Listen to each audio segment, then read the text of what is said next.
The United States is currently split in half by two completely opposite weather disasters happening at the exact same time, and that split is not an accident, it is not a coincidence, and it is not going away anytime soon. On one side of the country, a punishing heat dome has settled over the central and southern plains, baking cities from Texas up through the Dakotas under triple-digit heat indexes for days on end,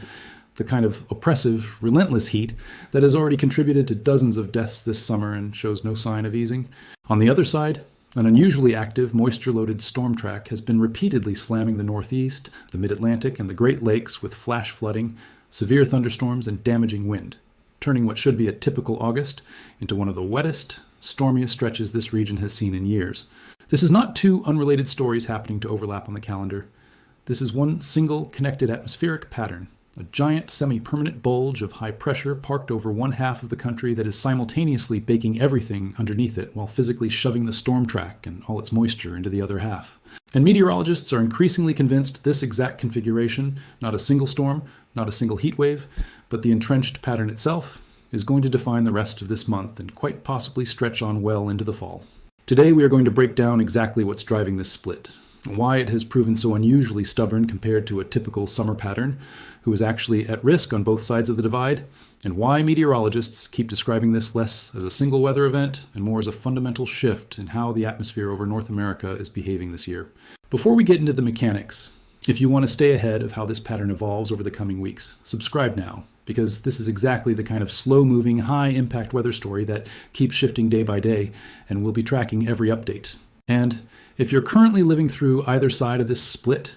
sweating through the heat dome or watching storm after storm roll through your area, drop a comment and tell us what it's actually been like on the ground. Because these national weather maps only tell half the story until you hear what it feels like from inside them. Now, let's actually break down what's driving this pattern, because understanding the mechanism is the only way to understand why it has been so persistent.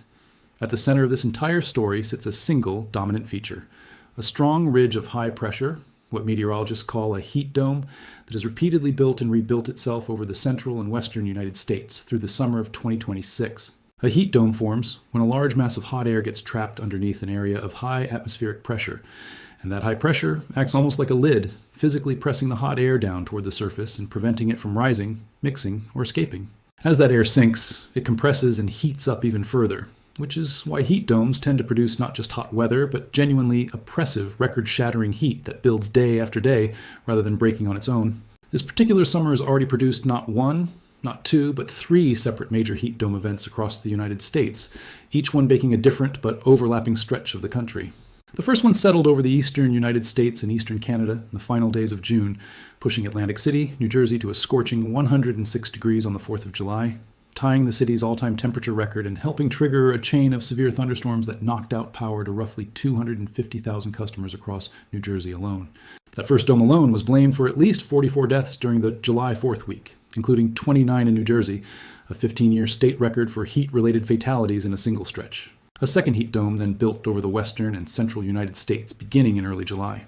And by late July, a third major dome had developed, pushing heat indexes above 100 degrees from Minnesota all the way down to Mississippi, and setting an all-time record high of 112 degrees at the Rapid City Regional Airport in South Dakota on July 26th. As of the first week of August, this ongoing chain of heat domes had already been linked to roughly 70 confirmed deaths across the country. And meteorologists were warning that the underlying pattern showed no clear sign of permanently breaking down. Here's the part of the mechanism that actually explains the split we're seeing right now, rather than just the heat on its own. A heat dome doesn't just sit there in isolation, quietly baking the ground beneath it. Because it's an enormous ridge of high pressure, it fundamentally reshapes the path of the jet stream, the fast-moving river of air high in the atmosphere that steers storm systems across the continent. When a heat dome parks itself over the central and southern plains, the jet stream is forced to bend sharply around it, typically buckling northward over the dome itself, and then diving back southward on the other side. A wave-like pattern meteorologists sometimes describe as an omega block because the shape, traced out on a weather map, resembles the Greek letter omega, a tall ridge flanked by two dips. Storm systems, which are steered along that jet stream path, get physically funneled away from the region, sitting directly under the ridge, and instead get channeled with much greater frequency into whatever region sits underneath the corresponding dip. That is precisely the mechanical link connecting the two halves of this pattern. The same ridge baking the central and southern plains under clear skies and relentless heat is simultaneously acting like a wall that redirects storm after storm into the Great Lakes, the Ohio Valley, the Mid-Atlantic, and the Northeast, which is exactly why those regions have been dealing with an unusually active, wet, storm-battered stretch of weather running concurrently with the drought and heat further west and south. The numbers behind that stormy side of the pattern have been genuinely striking. In the first days of August, an active weather pattern brought a wave of severe thunderstorms and flash flooding across the central and eastern United States, with meteorologists specifically noting that the steamy, humidity-laden air already sitting over the region was providing abundant fuel for storms to intensify rapidly. Just days earlier, more than 5 inches of rain fell on St. Catharines, Ontario in a single event, overwhelming roads and stormwater systems so severely that the city had to declare a state of emergency. Extreme humidity surged into the northeastern United States in the first week of August as well, with New York City recording a dew point of 79 degrees, just 1 degree shy of the city's all-time record, the kind of oppressive, saturated air mass that makes any subsequent thunderstorm activity far more explosive and far more prone to producing flash flooding rather than just ordinary rainfall. Meteorologists tracking the pattern have specifically flagged the Great Lakes, Ohio Valley, Mid-Atlantic, and Northeast as facing one of the most active stretches of weather anywhere in the country through the rest of August, with frequent cold fronts and passing storm systems expected to keep bringing above average rainfall and repeated rounds of flooding risk, even as temperatures in that same corridor run slightly below average compared to a typical August. A genuinely unusual combination where one part of the country deals with cooler, wetter conditions while baking heat dominates everywhere else. Meanwhile, on the other side of that dividing line, the outlook is almost a mirror image. Forecasters have specifically flagged Oklahoma and Texas as carrying the highest confidence for significantly below average precipitation through the rest of the month, with a notably weak storm track and fewer thunderstorms than normal expected to persist across that stretch of the southern and central plains. That combination, persistent heat layered on top of a steadily worsening rainfall deficit, is exactly the recipe that turns an ordinary hot summer into a genuine drought concern. And meteorologists have specifically warned that a combination of dry soil and persistent hot weather is raising the risk of what's called rapid onset drought, also known as flash drought, across parts of the Great Lakes, the Great Plains, and the mid-Mississippi Valley, with the Dakotas already showing early signs of that exact trend. Flash drought is a particularly dangerous variant of drought precisely because of how quickly it develops. Rather than building gradually over a season,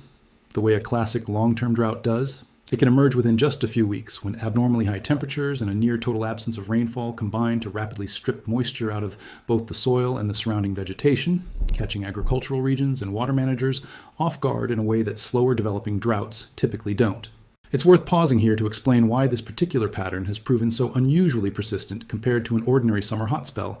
because that persistence is really the core of why meteorologists are treating this as something bigger than just another heat wave. A typical summer ridge of high pressure tends to build, peak, and then break down within a matter of days to perhaps a week or two, as the broader flow of the atmosphere eventually shifts and pushes it out of the way. What's been happening across the central and western United States this summer instead resembles something closer to a ridge that keeps reloading, breaking down only partially before rebuilding again in roughly the same footprint days later, which is precisely the pattern that produced 3 distinct, separately named heat domes within a period of only about 6 weeks, rather than one continuous, unbroken heat wave. Meteorologists specifically flagged this reloading behavior as one of the defining features of the pattern heading into mid-August, warning that even after any brief cool down, the underlying western heat dome could simply reload and rebuild deeper into the month as monsoon moisture increases across the southwest, and dry conditions continue raising drought concerns further north. That kind of stubborn, self-reinforcing persistence is exactly what distinguishes a genuine seasonal pattern shift from an ordinary short-term heat wave that would otherwise come and go within a week or so without leaving much lasting structural mark on the broader summer. Let's talk about what's actually driving that stubbornness at a slightly deeper level, because it connects directly to a much larger, slower-moving climate signal that meteorologists have been watching build for months. This summer's overall pattern is developing against the backdrop of an emerging El Niño, the periodic warming of sea surface temperatures across the central and eastern tropical Pacific Ocean that reliably reshapes weather patterns across the entire globe for months at a time whenever it develops. Forecasters tracking the outlook for the back half of 2026 have specifically noted that El Niño is expected to continue strengthening moving into autumn and winter,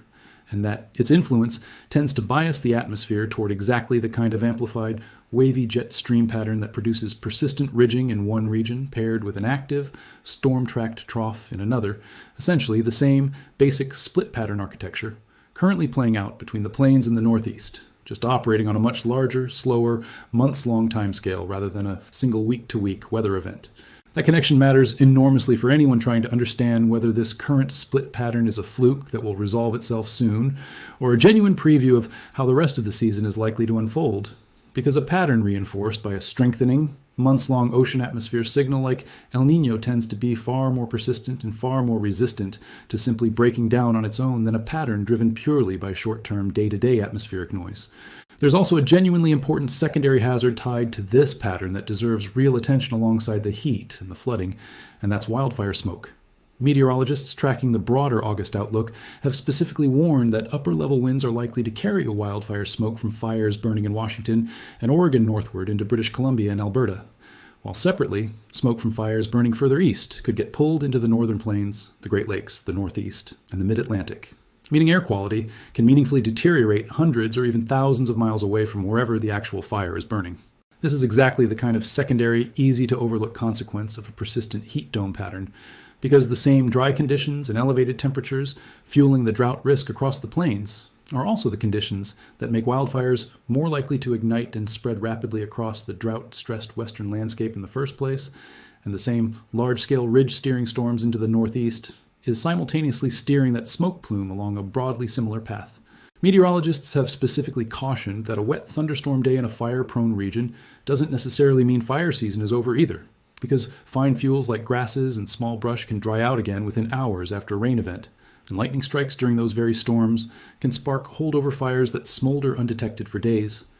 before flaring up again once hotter, windier weather returns, meaning the stormy side of this pattern and the fire risk on the drier side aren't actually as separate from each other as they might initially appear. Let's talk about the tropical piece of this puzzle too, because it's the wild card that could meaningfully reshape this entire pattern with very little advance notice. The National Oceanic and Atmospheric Administration's outlook for the 2026 Atlantic hurricane season gives a 55% chance of a below-normal season overall, with the official seasonal range calling for somewhere between 8 and 14 named storms, 3 to 6 of which could strengthen into hurricanes, and 1 to 3 of which could become major hurricanes of Category 3 or stronger. But forecasters have been explicit that a below-normal seasonal outlook does not mean zero landfall risk. And August specifically has a well-earned reputation among meteorologists as one of the single hardest months of the year to forecast with any real confidence, precisely because tropical systems can develop and intensify rapidly enough to completely scramble an otherwise settled rainfall pattern within just a few days, especially along the Gulf Coast and the broader southeast. A tropical system making landfall anywhere along the Gulf Coast during this stretch wouldn't just bring its own independent flooding and wind damage, it could actually inject enough moisture into the broader atmospheric pattern to meaningfully disrupt the heat dome sitting over the plains, either temporarily breaking it down or, just as plausibly, reinforcing it further, depending on exactly where the resulting upper-level disturbances end up tracking, which is precisely the kind of forecasting uncertainty that makes late summer outlooks this specific inherently difficult to pin down with total confidence, even for experienced meteorologists working with the best available models. So let's bring this back to the two halves of the country actually living through this split pattern right now, because the practical, on-the-ground stakes look genuinely different depending on which side of that dividing line you happen to be standing on. Across the central and southern plains, the primary danger remains heat itself, not as a single dramatic event, but as a grinding, cumulative hazard that becomes more dangerous the longer it persists, particularly overnight. Meteorologists have specifically emphasized that this pattern has repeatedly failed to deliver meaningful overnight relief, with temperatures staying elevated well after sunset across large swaths of the affected region, and that lack of overnight cooling is medically significant because the human body relies on nighttime temperature drops to recover from daytime heat stress. And when that recovery window disappears night after night, the cumulative physiological toll climbs sharply, particularly for elderly residents, outdoor workers, and anyone without reliable access to air conditioning. Combined with the drought risk building beneath that same heat, agricultural regions across the plains are also facing a genuinely difficult stretch, as crops and pasture land that would normally get some relief from periodic summer rainfall instead face an extended stretch of both extreme heat and a rapidly worsening moisture deficit simultaneously. On the other side of the divide, across the Great Lakes, the Ohio Valley, the Mid-Atlantic, and the Northeast, the dominant hazard shifts entirely toward water, specifically the compounding risk of repeated flash flooding events landing on ground that hasn't had time to properly drain between storms. When a region experiences one heavy rainfall event, the ground can generally absorb a meaningful portion of that water, provided there's enough time afterward for it to soak in and for river and stream levels to recede back toward normal. But when storm systems arrive in rapid, repeated succession, exactly the pattern this active, storm-tracked corridor has been experiencing, each subsequent round of heavy rain falls onto ground that's already saturated from the previous one, dramatically increasing the odds of flash flooding even from storms that wouldn't ordinarily be considered severe in isolation. That is precisely the dynamic behind events like the state of emergency declared in St. Catharines, Ontario, after more than 5 inches of rain overwhelmed already stressed stormwater infrastructure. And it's exactly the kind of cumulative, pattern-driven flood risk that meteorologists are warning could keep recurring across the same general corridor as the active storm track continues through the rest of August. What makes this entire story worth paying close, ongoing attention to, rather than treating it as a single passing weather event, is precisely the persistence question we touched on earlier. Meteorologists have been explicit that the fundamental question hanging over the rest of this month is whether the underlying ridge of high pressure driving all of this stays fragmented, continuing to reload and rebuild in roughly its current footprint, while the split pattern between heat and storms persists in something close to its current configuration,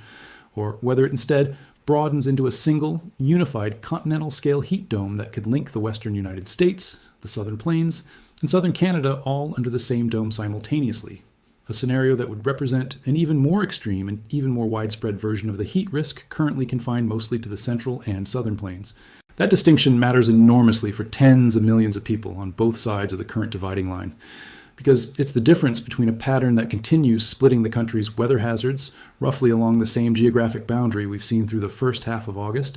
versus one that could suddenly expand the heat risk into regions currently experiencing the stormier, cooler side of the pattern instead. There's also a longer-range piece of this story worth understanding, because the same broad atmospheric configuration driving this current split has direct implications reaching well beyond August itself. Forecasters looking ahead toward the coming winter have specifically pointed to the strengthening El Niño as a signal favoring a warmer-than-average western United States, alongside a more active storm track and increased snow risk across parts of the eastern United States, a seasonal outlook that echoes, in a slower, more drawn-out form, the exact same basic geographic split currently playing out this month between sustained western and central heat and an unusually active eastern storm track. That continuity between the current summer pattern and the broader seasonal outlook heading into autumn and winter is exactly why meteorologists have been reluctant to describe what's happening right now as an isolated, short-lived event, and have instead increasingly framed it as an early, more compressed preview of a broader seasonal pattern that could continue reshaping how heat, drought, storms, and eventually winter precipitation get distributed unevenly across the country over the months ahead. So here's the honest, complete picture worth actually walking away with. What's happening across the United States right now isn't two separate, unrelated weather stories that happen to be sharing the same news cycle. It's a single, mechanically connected atmospheric pattern, an unusually persistent, repeatedly reloading heat dome that is simultaneously baking the central and southern plains, under record and near record heat, while physically redirecting the jet stream and the accompanying storm track into an unusually active, flood-prone corridor running from the Great Lakes through the Ohio Valley and into the mid-Atlantic and Northeast. That pattern has already been directly linked to dozens of heat-related deaths, record-breaking temperatures in multiple cities, emergency declarations tied to flash flooding, and a rapidly building drought and wildfire risk across the drier half of the divide. And it's being reinforced by a genuinely significant months-long climate signal in the form of a strengthening El Niño that shows no indication of fading anytime soon. Whatever happens with the specific storms and heat spikes over the coming days, the structural pattern underneath them, the reason this keeps happening again and again in roughly the same geographic configuration, rather than settling into an ordinary, unremarkable August, is the real story here, and it's exactly the kind of pattern worth watching closely as it continues to evolve. If you want to keep tracking how this split plays out over the rest of August and into the fall, subscribe so you don't miss the next update, because between the ongoing heat dome, the active storm track, the hurricane season wildcard, and the broader El Niño signal shaping the months ahead, there's a lot more here worth understanding as it develops. And before you go, let us know in the comments which side of this divide you're actually living through right now, the heat and drought or the storms and flooding, because hearing what this pattern actually feels like on the ground in different parts of the country is always the most valuable part of a story like this one. Thanks so much for watching. Stay safe out there, whichever side of the pattern you're on, and we'll see you in the next one.